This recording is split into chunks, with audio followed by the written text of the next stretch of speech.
안녕하세요. 동행간 뉴스터디 동정민 앵커입니다. 박사님들 어서 오십시오. 자, 대선 특집 동행간 뉴스터디 오늘도 계속됩니다. 자, 대선판이 이제 조금 더 달아오르는 것 같습니다. 이제 얼마 남지 않았으니까요. 자, 지난 시간에 이 세 사람의 어린 시절을 알아봤고 예전에 기억하시겠지만 몇 주 전에 이재명 후보의 정치 인생을 한번 알아봤습니다. 자, 그래서 이번에는요. 김문수 후보의 정치 인생을 좀 포커스를 해보려고 합니다. 김문수 후보가 정치 중앙 정치판을 떠난 지가 꽤 됐기 때문에 이게 선거에 정말 오랜만에 나왔잖아요. 한 8년 만에 나오다 보니까 김문수 후보가 어떤 정치 인생을 걸어왔는지를 사람들이 잘 기억 못하시는 분들이 계시더라고요. 특히 요즘 젊은 사람들은 더 그런 것 같고요. 정치한 지 오래됐습니다. 김문수 후보가 1990년부터 정치를 했으니까요. 그리고 파란만장했어요. 3번의 변신이라는 변신을 이제 하게 되는데 제가 오늘은 김문수 후보의 정치 인생을 한 방에 정리를 해드리려고 합니다. 자, 그 중심에 요런 인물들이 있는데 추억 돋으십니까? 지금 시작합니다. 동투더 뉴스. 자, 어디로 거슬러 올라가냐면 1980년대로 거슬러 올라갑니다. 1980년대 김문수 후보는 유명한 노동운동가였습니다.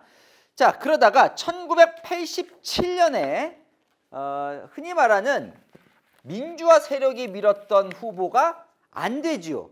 전두환 정권에서 민주화 정권으로 넘어간 게 아니라 노태우 정권이 탄생합니다. 그 왜냐? 양김이 분열됐으니까. 김영삼, 김대중 두 후보가 합치지 못하고 따로 분열되면서 민정당 노태우 후보가 대통령으로 당선이 됩니다. 그러면서 김문수 후보가 이제 정치를 해야겠다. 정치를 해야겠다. 그래서 1990년에 민중당을 창당합니다. 이 창당 멤버인데 누구와 같이 하냐면 이제 계속 나올 이재호 전 의원 그리고 장기표 얼마 전에 돌아가셨죠. 장기표 선생과 함께 민중당을 창당합니다. 그리고는 노동운동 어디서 주로 했어요? 구로공단에서 하죠. 그래서 구로구의 지구당 위원장을 합니다. 자, 그런데 잘 안 됩니다.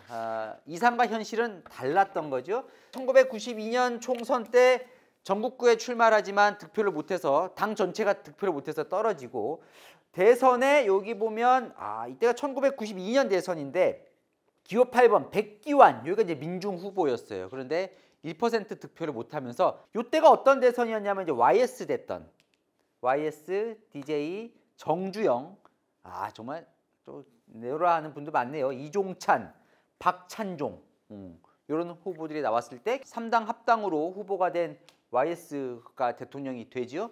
어쨌든 그러면서 민중당은 해체가 됩니다. 그러니까 첫 번째 정치 도전은 아주 쓰라린 패배를 안게 된 거고 그러면서 택시기사를 해요. 택시기사를 하면서 오히려 노동운동을 하다 보니까 저쪽 이제 민주당 쪽에서 오히려 러브콜을 받습니다. 그러니까 유시민 작가가 나중에 한 말인데 민중당에 실패한 후에 자기가 김문수 집에 가서 민주당으로 가면 당신은 TK에 서울대에 좀 희귀한 스펙을 갖고 있다. 그래서 민주당의 우세한 수도권 쪽 공천은 떼놓은 당선이니까 김대중 총재를 한번 만나봐라 그랬는데 거절당했다고 얘기를 합니다. 그러면서 어디로 가느냐? 민주자유당으로 입당을 합니다. 1994년 YS 대통령이 하던 여기 민주자유당 후보로 되어 있죠. 자, 뭐예요? 첫 번째 변신을 하는 거죠. 노동운동가에서 보수당의 정치인으로 변신하는 겁니다. 자, 첫 번째 변신에 대해서 김문수 후보는 이런 말을 합니다. 밖에서 혁명을 계속 꿈꾼다고 나라가 발전하는 것이 아니었다. 과거에 했던 생각과 노선이 많은 실패를 했다. 생각이 완전히 바뀌었다. 그러면서 저를 변절자라고 하는 분들의 비판은 제가 다 받아들이겠다.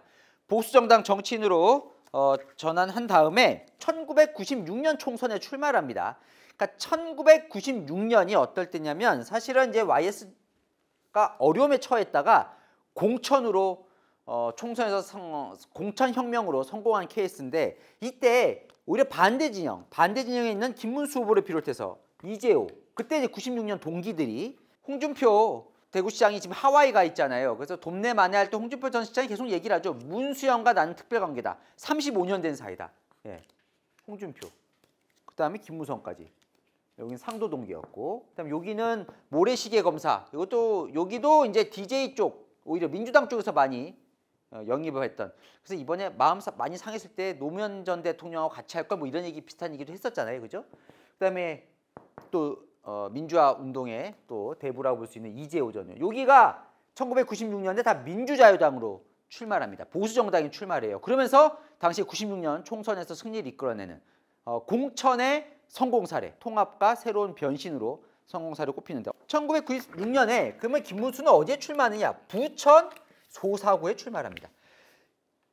보수 정당으로서는 험지죠. 왜냐하면 지금도 모두 전원이 민주당 의원이에요. 국민의힘 의원이 없어요. 현재로도.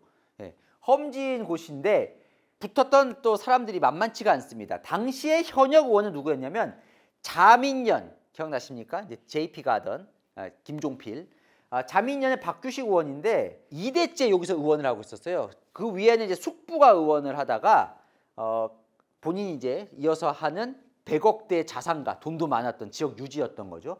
근데 이 사람이 이제 자민련으로 출마를 했고 또 상대 후보가 박지원. 지금은 이제 전남 목포 의원이지만 여기에 출마를 했습니다. 그러니까 이때도 유명했어요. 그러니까 전국구 의원이면서 민주당 대변인으로서 유명했던 박지원 의원과 이제 붙습니다. 그러니까 험지인데다가 보수표가 이제 나뉘는 거예요. 이때 역전승을 김문수 후보가 이제 거두는데 그래서 요때처럼 이번 대선을 뒤집겠다. 이제 요렇게 김문수 후보 쪽에서는 얘기를 많이 해요. 그때 이제 상당히 어려운 선거를 승리를 이끌어냅니다. 그러니까 요때 포스터를 보면요.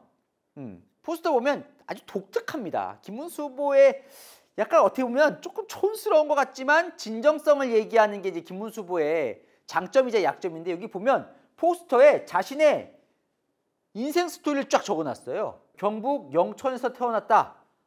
검은 고무신을 신고 서울대학교에 입학했다. 어머니는 등록금 걱정을 하셨지만 기뻐했다. 예복도 청첩장도 없는 결혼을 했다. 아내는 순천 여자. 전자부품 조립공이었다. 이렇게 쫙 이렇게 적어놨어요. 그러면서 이렇게 들어가죠. 나는 문민정부의 무원칙을 비판했다. 김영삼 씨를 만났다. 당신이 들어와서 고치라고 했다. 많이 고민했다. 집권여당이 입당했다.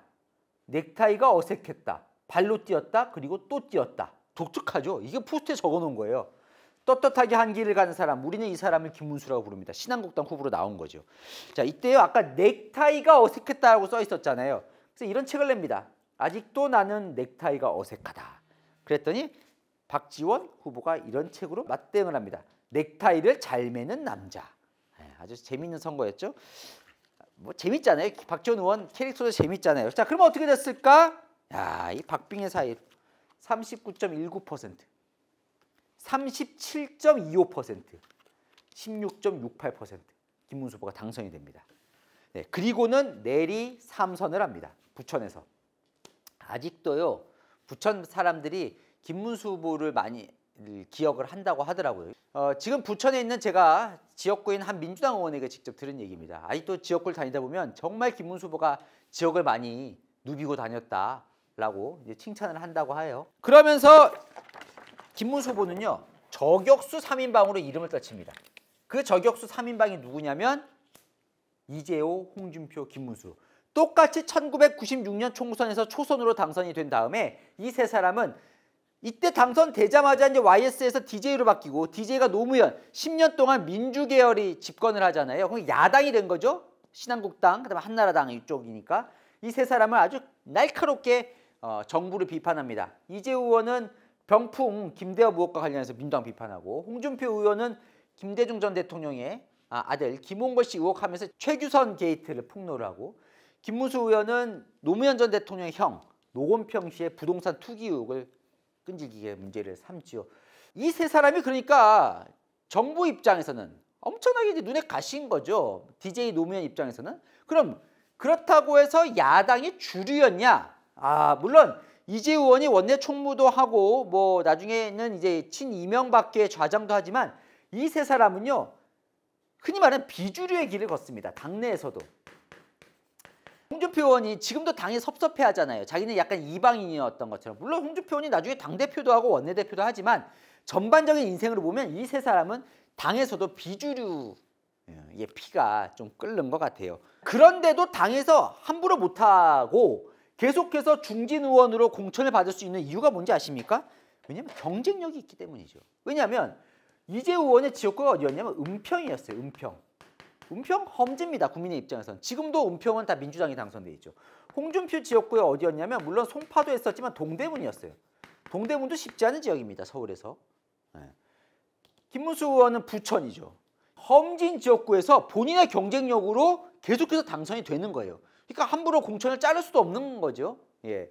그런 사이에 이 사람은 저격수로 여당도 비판하고 또 자기 당에서도 쓴소리를 많이 합니다.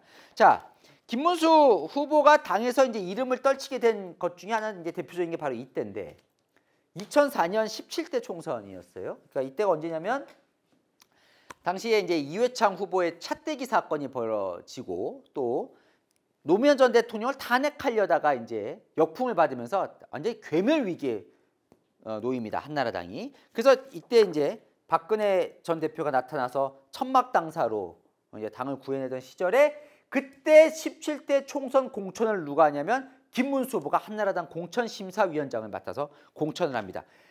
김문수 후보를 앉힌 사람이 최병렬 대표예요. 그러니까 박근혜 전 대표가 총선 직전에 대표가 되고 그 전에 최병렬 대표가 공천심사위원장으로 김문수 후보를 하는데 김문수 후보가요 최병렬 대표를 불출마시킵니다. 그러면서 중진 의원 37명을 무려 37명을 출마를 못하게 막아버려요. 그러니까 공천 혁신, 공천 개혁을 하는 거죠. 그리고 그때 당시에 원내 총무 잘 나가던 사람이죠. 홍사덕. 서울 강남에 출마하려고 했었는데 서울 강남이 쉬우니까 일산으로 보내버립니다. 그러면서 중진 의원들을 이제 막 숙청이죠. 이게 혁신하고 하면서 공천의 새바람을 불러일으키죠.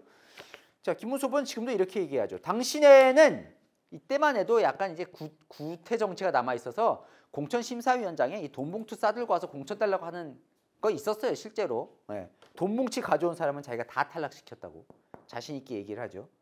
어쨌건 이러면서 김문수 공천심사위원장, 그다음에 한나라당 박근혜 전 대표가 함께 힘 모으면서 121석, 완전히 뭐 100석은커녕 처음에 30석밖에 못 얻는다 그랬었거든요. 저도 기억이 납니다. 그때 열린우리당이 워낙 노무현 광풍이 불었을 때라. 근데 열린우리당은 이제 과반 약간 넘고 한나라당도 어쨌든 121석을 건지면서 이때 또 공천이 아주 성공적으로 공천을 이뤘다는 평가를 받죠. 그러고는 그때부터 한나라당에는 보수 정당은 박근혜의 시대가 열립니다.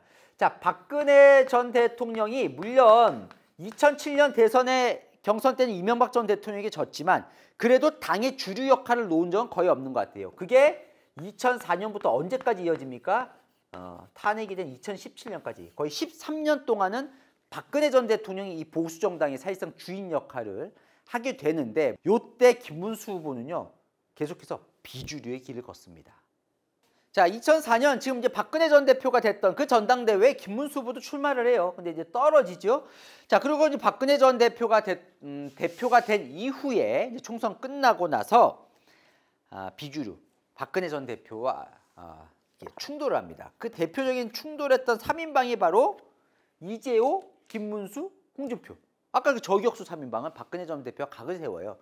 되자마자 이제 집단 지도 체제, 너무 이제 당 제왕적 대표 말고 집단 체제를 지도 체제를 하자고 도입을 하면서 박근혜 전 대표의 과거사 문제를 해결해야 된다고 얘기를 합니다.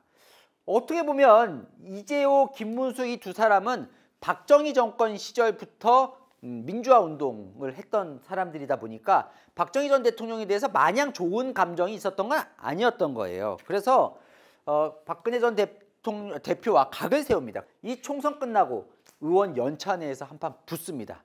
저도 기억이 나는데 물론 가장 세게 박근혜 전 대표를 공격했던 건 이재호 의원이었어요. 독재자의 딸이라고 하면서.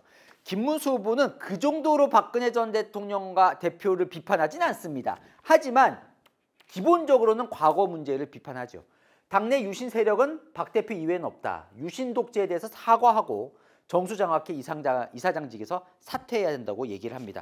박근혜 전 대표 이 연찬회에서 세게 들이받습니다.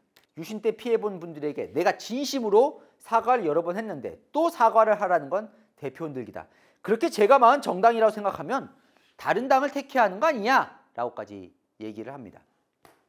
그러니까 김문수 후보가 워낙 이제 그 전에 노동운동과 민주화 운동을 했기 때문에 이 독재에 대해서는 상당히 알레르기 반응이 있었던 거죠.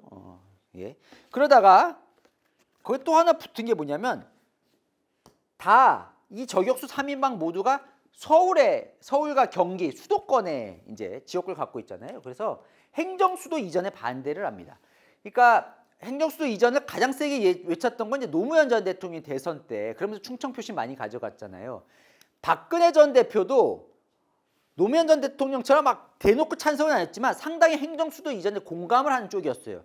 여러분 기억하시겠지만 나중에 이명박 전 대통령은 행정수도 이전에 반대를 했죠. 그래서 행정수도가 아니라 다른 걸로 바꾸려고 했는데 끝까지 박근혜 전 대표는 나는 국민과 약속했다면서 행정수도 이전을 밀어붙입니다. 그런데 거기에 제동을 걸었던 게 바로 김문수, 이재호예요. 행정수도 이전을 강하게 반대합니다. 그러면서 박근혜 전 대통령과 대표와 그때 당시에도 또 부딪히죠. 그러니까요. 이때 보면 오히려 지금 국민의힘보다 훨씬 건강했던 것 같기도 합니다. 그러니까 당시에 박근혜 전 대표라는 강력한 리더십이 있었지만 그래도 이런 비주류 중진 의원도 있었고 수도권에 박근혜 전 대표는 아무래도 대구에서 국회의원을 했고 영남에서 기반을 갖고 있으니까 근데 여기서 수도권 의원들이 거기에 대해서 반대 목소리도 내고 또 그때는 소장파 의원들이 있었죠. 초재선 보시면 이제 남경필, 원희룡, 정병국, 박형준, 오세훈 이런 젊은 의원들이 실제로 소장파 목소리를 내면서 박근혜 전 대표에 대해서 견제도 많이 합니다. 그러니까 이때는 다양한 의견이 이제 있었는데 지금 국민의힘은 뚜렷한 리더십이 있는 것도 아니고 그리고 또 다양한 목소리도 잘 보이지 않는 지금 그런 상황인 것 같아요. 어쨌건 이러면서 2007년 대선 그러니까 지금 노무현 전 대통령 이후에 다음 대선은 이 3명으로 흘러갑니다. 이명박, 박근혜, 손학규. 그러다 이제 손학규는 민주당 쪽으로 가죠. 결국 탈당을 해서 가고 이 두 사람이 맞붙는 대선이 이루어집니다. 이러면서 김문수 후보는 두 번째 변신을 합니다. 두 번째 변신. 자신의 지역구를 총선을 그만두고 경기도지사로 갔는데 자신의 지역구는 자신의 보좌관 출신인 차명진 전 의원이 이어받아서 당선이 되죠. 두 번째 변신 넘어갑니다. 동투더 뉴스. 자, 두 번째 변신은 3선 국회의원을 하다가 이제 행정가의 길로 가죠. 경기도지사에 도전을 합니다. 2006년이었는데요. 상대는 누구였냐면 40년 지기 친구였어요. 진대재 장관 기억나십니까? 노무현 정부 때 정보통신부 장관을 했는데 경북중학교 서울대 40년 지기 친구였습니다. 차이가 많이 나게 이깁니다. 왜냐하면 2006년 때는 노무현 정부 말기인데 이때 노무현 대통령이 별로 인기가 없었거든요. 이때 지방선거에서 이제 열린우리당이 참패를 하죠. 김문수 후보가 당시 59.68% 거의 2배의 더블 스코어로 김문수 후보가 이제 당선이 됩니다. 재선 그러니까 4년 뒤에 선거는 좀 어렵게 됐습니다. 근데 이게 상당히 재밌습니다. 이 선거가 참 이었던 뭐 운명의 장난입니까? 2010년 경기도지사 선거를 이렇게 3명이 붙습니다. 김문수, 심상정, 유시민 이 세 사람은요 정말 각별한 사이입니다. 김문수 서울대 경영학과 70학번, 심상정 서울대 역사교육과 78학번, 유시민 서울대 경제학과 78학번 이 두 사람 친구인데 이 세 사람이 같이 이제 노동운동을 하는데요. 1980년대예요. 그러니까 전두환 정권 시절에 이 두 사람이 먼저 같이 노동운동을 하다가 1985년에 이제 구로 동맹 파업 사건이 있는데 그때부터 친해져요. 그때부터 친해지다가 이제 어디서 이 세 사람이 인연이 얽히냐면 1986년에 5.3 인천항쟁으로 불리는데 당시에 이제 노동자들이 이제 시위를 해요. 시위를 하다가 김문수 후보가 잡혀갑니다. 잡혀가서 고문을 당해요. 고문을 당하는데 그때 누구와 같이 잡혀가냐면 유시민 작가의 동생 유시주 씨가 있어요. 유시주 씨와 같이 잡혀갑니다.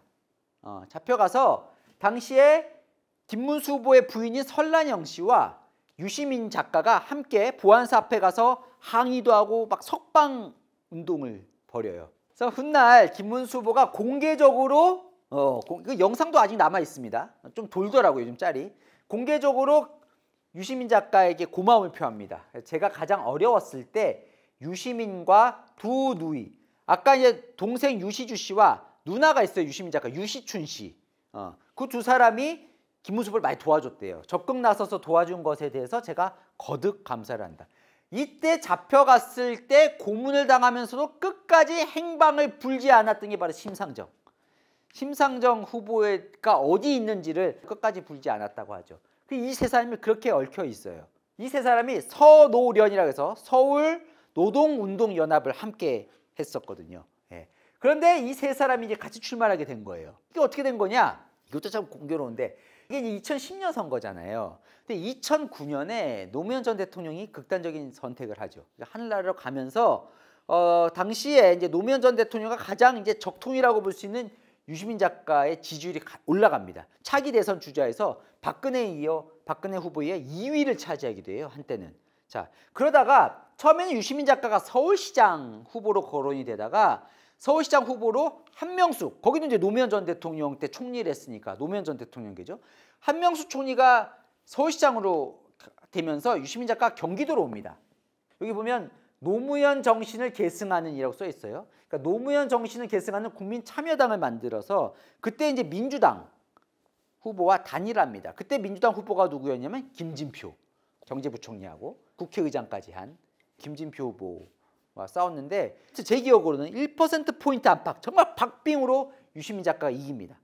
심상정 후보가 결국 선거 직전에 사퇴를 하거든요. 그러니까 사실은 두 사람이 이제 맞붙은 거죠. 결국 김문수 후보가 당선이 됩니다. 김문수 52.2%, 유시민 작가 47.79%로 김문수 도지사가 재선에 성공을 한 거죠. 요즘 이제 선거 때 보면 자신이 경기도지사 때 잘했어요 하잖아요. 실제로 평이 좋았어요 당시에. 왜냐하면 뭐 여러 가지 일을 당시에 했었거든요. 그러니까 되자마자 경기도 최초로 이제 환승하면 깎아주는. 그래서 이제 통합요금제를 처음으로 도입을 합니다. 서울은 도입을 했는데 경기도가 잘 안 풀렸는데 바로 이제 서울과 얘기를 해서 통합요금제 하죠. 그다음에 경기 북부와 남부를 서로 이어주는 경기 순환버스를 도입을 하고요. 지금 이제 화제가 되고 있는 GTX 수도권에서 광역 급행철도 요거 GTX 요거를 기획한 게 김문수 후보입니다. 그러니까 교통에 대해서 상당히 많이 투자를 했었고 뭐 광교, 판교 이런 신도시 개발했고 규제 풀어가지고 삼성전자 고덕단지를 평택에 유치를 하죠. 평이 좋았어요. 이게 재선도 됐겠죠. 평이 좋았다 보니까. 근데 여기서 이제 삐끗하죠. 그 유명한 바로 도지사입니다 하는 소방관 통화.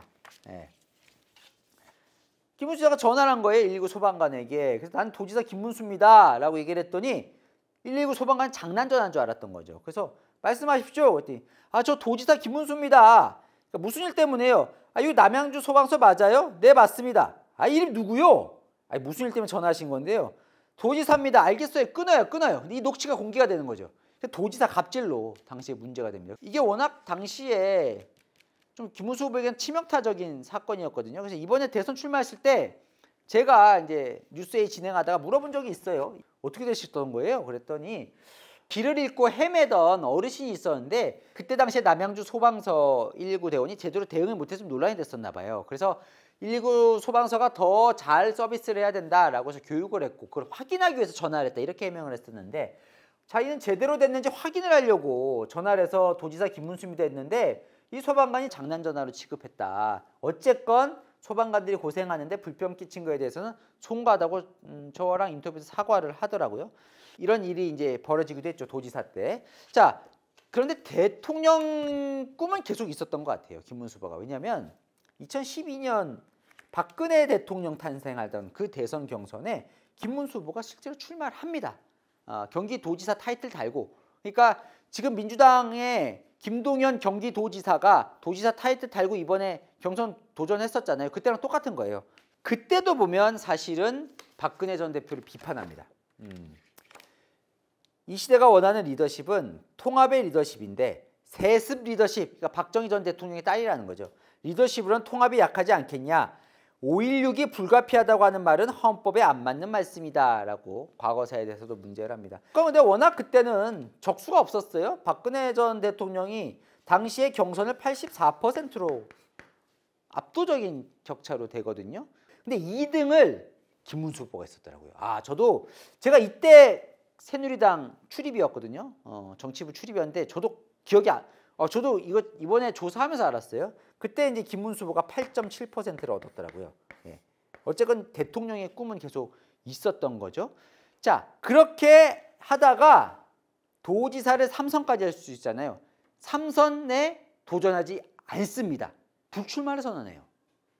자, 2014년 1월에 2010년 재선했으니까 2014년에 또 지방선거가 있을 거 아니에요? 근데 이제 3선 불출마 선언합니다. 이때도 대통령 꿈이 있지 않았을까 하는 해석들이 많더라고요. 도지사를 3선에서는 좀 대통령이 더 멀어질 수도 있다라고 생각했을 수도 있는 것 같은 게 역대 경기도지사가요. 보면 이렇게 됐습니다. 이제 90년대부터 보면 이인재, 임창열, 손학규, 김문수, 남경필, 이재명, 김동연인데 이인재, 임창열, 손학규 전부 다 대선 주자였어요. 안 돼요. 이사의 경기도지사는 안 됩니다. 서울시장은 이명박 딱 됐잖아요. 그래서 경기도지사가 대통령의 무덤으로 불렸어요. 당시에. 근데 손학규 후보도 그러고 보니까 아까 대선 출마해서 안 돼서 2007년에 민주당으로 갔다 그러잖아요. 근데 지금은 또 손학규, 김문수 후보 지지 선언했죠. 참 묘한 인연들입니다. 자, 좀 딴 얘기인데 잘해야 돼요. 어디서 또 만날지 몰라요. 그죠? 주변 사람들한테 잘해야 돼요. 어디서 또 만날지 몰라요. 그래서 어쨌건 불출마 선언합니다. 그리고는 2014년에 새누리당 보수 혁신위원장을 맡아요. 그때 당대표가 누구냐면 김무성. 이 사람 두 사람도 또 인연이 많은데 제가 처음 기억나십니까? 1996년에 초선 공천 받았을 때 그때 김무성 똑같이 96년에 공천 받거든요.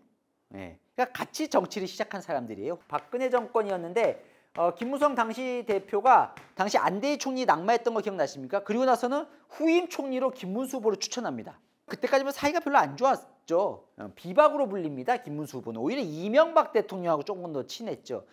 김문수, 이재호를 박근혜 대통령하고 붙여주려고 많이 노력을 합니다. 친박에서도. 왜냐하면 어쨌든 이들도 중요한 포지션을 차지하니까. 그런데 박근혜, 김문수, 이재호 참 고집 셌어요. 당시에. 만나면 안 풀려요. 네, 참 안 풀렸습니다. 당시에 제 기억상으로는. 어쨌건 이때 또 기억나시겠지만 김무성 대표가 약간 비박처럼 박근혜 대표와 대통령 각을 세우죠. 박근혜 정권인데. 예. 참 너무 옛날 얘기인가요? 친박 서청원 대표와 붙어서 김무성 대표가 되잖아요. 예. 이때 어쨌건 김문수 보수혁신위원장이 이런 얘기를 합니다. 지금도 하는 얘기예요. 이건 또 김문수 후보가 일관됩니다. 부패와는 타협할 수 없습니다. 청렴, 영생, 부패, 즉사. 청렴하면 영원히 살고 청렴은 부패하면 죽는다. 깨끗한 정치를 이루지 못하면 어떤 정치적 타협도 죄악이 됩니다. 국회의원들이 모든 특권을 내려놓는 정치를 해야 됩니다. 헌법 특권을 방패 삼아 범죄자를 감싸는 국회는 필요 없습니다. 이때 한 얘기예요. 2014년에. 지금도 이 얘기를 하죠. 그래서 지금 이번에도 정치개혁 발표하면서 내일 조금 더 자세하게 알아보겠지만 국회의원 불체포 특권 포기, 그죠? 방탄 같은 거 다 포기해야 된다. 심지어 대통령도 불소추 특권을 포기해야 된다고 얘기하고 있잖아요. 이때부터 이 특권, 부정부패에는 되게 엄격했던 사람인데 그런데 이때 보수혁신장 이후에 안 풀립니다. 암흑기로 들어가요. 정치적 암흑기. 그러니까 이때 경기도지사에서 재선 이후에 안 됩니다. 그러면서 세 번째 변신으로 이어지는데 2016년에 20대 총선에 대구 수성갑으로 출마를 합니다. 이때부터 좀 비판을 받죠. 왜냐하면 아니 보통은 3선까지 하면 험지로 갔는데 아니 험지에서 당선됐던 사람이 대구 수성갑이면 새누리당 입장에서는 양지잖아요. 그죠? 글로 내려가니까 이제 비판을 받는데 여기에 수성갑이 이한구 의원이었는데 공천심사관리위원장을 맡고 불출마 선언하면서 그 자리로 내려가요. 그런데 여기서 져요. 집니다. 당시 상대는 김부겸. 여기서 또 좀 묘한 게 두 사람이 경북고등학교 또 같이 나왔고 같이 민주화 운동도 같이 했던 동지예요. 동지. 이때 왜 김문수 후보가 내려갔냐면 김부겸이 워낙 센 거예요. 여기 나오기 전부터 대구시장도 출마하고 그전 총선도 출마하고 해서 이 김부겸 후보가 민주당과 별도로 본인 경쟁력을 상당히 세게 갖고 있어서 누구를 붙여도 져요. 자꾸 지는 거예요. 여론조사에서. 그러니까 이한구 공천감 심사위원장이 자기가 떠나면서 될 사람을 붙인다고 하면서 강력한 상황 안 친 게 김문수입니다. 예. 그런데 떨어지죠. 근데 김문수 후보 탐만하기도 그런 게 이때 총선 공천이 엉망이 됩니다. 기억나십니까? 김무성 대표는 막 옥새 파동 벌이죠. 그다음에 진박 논란, 막 박근혜 사람들 막 내려보내고 진박 논란 벌어지죠. 하면서 결국 대패랍니다. 대패. 김부겸 62.3%, 김문수 37.69%. 뭐라고 부르는지 아십니까? 민주당 입장에서는 수성 대첩. 정말 대첩이라고 할 만큼 큰 차이로 이기죠. 새누리당은 수성 그야말로 쇼크. 네. 엄청난 타격을 입습니다. 김문수 후보가. 자, 그리고 나서는 2년 뒤에 서울시장에 도전을 하는데 또 집니다. 이때도 비판을 받아요. 왜냐하면 아니 뭐냐 대체 경기지사 하다가 대구 내려갔다가 또 이제 이번에 서울시장이야. 서울시장에서는 경기지사는 경기 부천에서라도 했지. 뭐냐 서울시장 왜 오냐? 라고 하는데 이때 또 워낙 어려울 때잖아요. 왜? 박근혜 전 대통령 탄핵 직후에 서울시장 선거입니다. 지방선거입니다. 이때 아주 참패라죠. 사실은 2등도 어렵다고 봤어요. 당시 2등을 안철수 후보가 할 거란 얘기도 많았었거든요. 근데 결국 2등은 하지만 큰 격차, 거의 더블도 더 나는 차이로 박원순 시장에게 지지요. 이러면서 세 번째 변신을 합니다. Don't the news. 세 번째 변신을 합니다. 사실은 비주류 소장파 정치인에서 아스팔트 보수가 됩니다. 참 이것도 김문수 후보의 인생을 보면 참 아이러니한데 아니 박근혜 전 대통령이 아까 제가 2004년부터 2017년까지 보수의 거위 역할을 했잖아요. 그 잘 나갈 때 박근혜 전 대통령이 그렇게 잘 나갈 때는 박근혜 전 대통령하고 맞서 싸우면서 과거사 문제 얘기를 하고 뭐 집단 지도체제 얘기하면서 맞서 싸우더니 정작 박근혜 전 대통령이 탄핵을 당하니까 박근혜 전 대통령 지킴이처럼 바뀝니다. 묘해요. 그죠? 박근혜 전 대통령이 잘 나갈 때는 그렇게 싸우더니 박근혜 전 대통령이 탄핵되고 몰락하니까 박근혜 대통령 지킴이로 나와요. 박근혜 대통령의 탄핵을 막는 게 인간적인 도리라면서. 그러면서 아스팔트 보수가 됩니다. 자유한국당을 탈당을 하고 2020년에 기독자유통일당을 창당을 합니다. 정광훈 목사와 함께. 청와대, 국회, 대법원, 방송, 민노총, 정교조, 지자체까지 모두 적화가 됐다면서 자유를 위해 목숨 바쳐 싸우기 위해 자유통일당을 만들었다고 해요. 그러면서 아스팔트 보수가 되죠. 지금도 부담이 되는 대목이죠. 그러니까 그 전까지는 정말 자 이런 거예요. 노동운동도 하고 민주화운동 세게 했어요. 자 보수정당 정치인으로 변신을 했어요 한번. 하지만 그때도 그래도 독재에 반대하고 막 이런 민주화 노동의 힘을 갖고 가다가 완전히 또 세 번째 변신은 아스팔트 보수로 바꾸는 거예요. 물론 김문수 후보의 일관되는 그 청년 부정부패와 또 비주류적인 이 시각은 또 이어짐이지만 또 겉에서 보기에는 상당한 변신이 지금 이어지고 있는 거죠. 자 그러면서 이제 역사관, 뉴라이트 역사관으로 또 공격을 받는 포인트가 되기도 합니다. 건국절과 이승만 전 대통령에 대해서 상당히 소신을 갖고 있죠. 그러면서 지금까지도 이 중도로 확산하는데 이때의 이력이 또 부담이 되는 대목이 또 발생을 하는데 본인은 또 자유에 대한 이제 소신이라고 얘기를 하고요. 자기는 이제 자유통일당은 아무 관련도 없고 소통도 없다 이렇게 지금 얘기를 하고 있죠. 어쨌건 이때는 아스팔트 보수로 변하면서 중앙정치에서 멀어집니다. 그러다가 윤석열 대통령이 되면서 다시 중앙으로 올라오죠. 경제사회노동위원장으로 위촉이 됩니다. 이것도 장관급 자리거든요. 여기서도 이제 좀 논란이 되기도 하죠. 문재인은 김일성주의자다라고 얘기를 하면서 국정감사장에서 그러면서 이제 막 야당 의원들이 나가라 그래갖고 막 퇴장하고 그랬는데 그러다가 2024년 8월 작년 8월에 김문수 후보는 고용노동부 장관에 임명이 되는데 고용노동부 장관 임명돼서 첫날 행보를 제가 봤더니 또 엄청 친노동자적인 행보를 합니다. 근로기준법을 5인 미만 사업장에게도 적용을 하고요. 노동약자보호법도 추진을 하고 임금 체불, 노동자한테 임금 안 주는 거 있잖아요. 그 체불을 전액 청산하라고 하고 그 체불하는 사업주를 엄벌해라라는 걸 지시를 내립니다. 엄청 노동자적인 또 지시를 내려요. 분이 노동운동을 했으니까 오래전부터. 노동자의 또 애환도 잘 알고 있는 거죠. 이제부터는 이제 최근이에요. 계엄 터지고 나서 계엄 사태에 대한 사과 요구를 앉아서 거부하면서 갑자기 대선 후보로 떠오릅니다. 결정적인 장면이죠, 이 장면이. 보수 진영의 대선 후보로 떠오른. 그리고 국민의힘 대선 경선에서 56.53%로 한동훈 후보와 두 사람 결선 가서 당선되고 한덕수 총리와 단일화를 하다가 협상 실패했지만 기사회생에서 막 후보 교체한다고 막 했었는데 기사회생에서 지금 국민의힘 후보가 돼서 지금 선거운동을 하고 있는 거죠. 아 길었습니다. 그죠? 워낙 정치 인생이 길다 보니까 제가 정리를 쭉 해드렸는데 다시 한번 말씀드리지만 이재명 후보에 대해서 정치 인생은 제가 한번 정리를 해드린 적이 있습니다. 여기 한번 또 다시 한번 링크를 좀 띄워주면 좋겠고요. 왜냐하면 이것만 보신 분은 왜 김문수 후보만 하냐라고 생각하실 수 있지만 이재명 후보도 3번의 정치적 고비 편에 있으니까 이재명 후보도 한번 보시면 좋을 것 같습니다. 한번 비교를 해보시면 좋을 것 같아요. 이재명, 김문수 두 사람이 어떤 정치 인생을 걸어왔는지. 자, 퀴즈 나갑니다. 노동운동가 출신 김문수를 중앙 정치 무대인 민자당에 영입시킨 인물은 누굽니까? 1번 김영삼, 2번 김대중, 3번 이명박, 4번 박근혜. 자, 정답 아시는 분은 밑에 댓글 남겨주시면 5분 추첨해서 선물 드리겠습니다. 자, 복잡한데 궁금한 이슈 댓글로 남겨주시면 소개되어드리고 선물도 드리겠습니다. 아시죠? 평일 오후 7시 뉴스의 주말 오후 3시엔 통일과 뉴스터디. 오늘 순서 여기까지입니다. 감사합니다.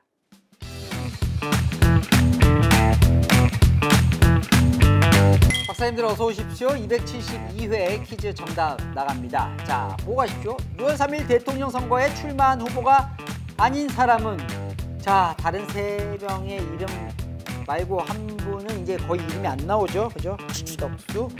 네, 한때 후보였습니다. 정답 5분 발표합니다. 첫 번째 정답입니다. 원희 언니. 정치에 대해 어렵게 느껴지고 선거도 고민이 많았는데 중립적인 입장으로 각 후보마다 정리해 주셔서 감사합니다. 선거 전까지 더 많이 관심 가지고 제대로 알고 한 표 투표하고자 합니다. 와, 박수 치죠. 박수. 다들 박수. 야, 원희아님. 선거 이 투표가요. 투표한다는 여러분 정말 소중한 겁니다. 모든 국민 사실 책임이 있는 거예요. 어떤 대통령이 되냐에 대해서. 자, 그 관심을 가지야 제대로 뽑죠. 그죠? 정말 원희는 훌륭합니다. 저도 좀 반성을 하게 된 글이었는데 열심히 해보겠습니다. 저도 축하드립니다. 선물 받아가십시오. 두 번째 정답자님은 푸푸리님 3번 맞춰주셨고요. 매번 이야기 쉬운 설명 너무 감사드려요. 정당이 아니라 후보를 다 알고 제대로 투표했으면 좋겠습니다. 제발 정말 박수. 또 박수. 예, 감사합니다. 세 번째 최신영님 한덕수 기본편을 쉽게 풀이해 주셔서 역시 제가 이제 기본 응용 심화로 가잖아요. 이제 기본 했고 이제 응용 심화 남은 2주간 또 제가 진행할 겁니다. 감사합니다. 네 번째 정답자 이정옥님 축하드립니다. 오늘 처음 시청했는데 너무 공감이 되고 재밌네요. 앞으로도 기대되고 응원합니다. 감사합니다. 네, 꼭 또 오셔야 돼요. 예, 또 재밌게 제가 공감되고 재밌는 아이템으로 제가 설명을 해드리겠습니다. 마지막 정답자님은요. 누구 벤테이가님 3번 한덕수 맞춰주셨는데요. 동행커님이 대선 나가면 동행커님 뽑겠습니다. 야, 나가볼까요? 돈이 많이 들는데 그래도요. 저는 여러분 박사님들 곁에 있겠습니다. 대통령 정말 잘 뽑아야 됩니다. 그죠? 얼마나 좀 유명하십니까? 후보 정말 믿고 따를 수 있는 대통령 없더라도 보시기에 없더라도 그나마 나은 후보를 저희는 찾아야 됩니다. 어떡합니까? 대의민주주의가 그런 거죠. 완벽하게 마음에 드는 후보는 없는 거예요. 자, 없더라도 그래도 그중에 제일 나은 후보는 여러분 꼭 뽑으셔야 합니다. 자, 이 정답자 5분은요 유튜브 채널에 뉴스 들어가셔서 거기서 게시물 딱 클릭하시면 어떻게 선물 받으시는 게 나와 있습니다. 선물 받아보시기 바랍니다. 저는 다음 시간에 뵙겠습니다. 안녕히 계세요.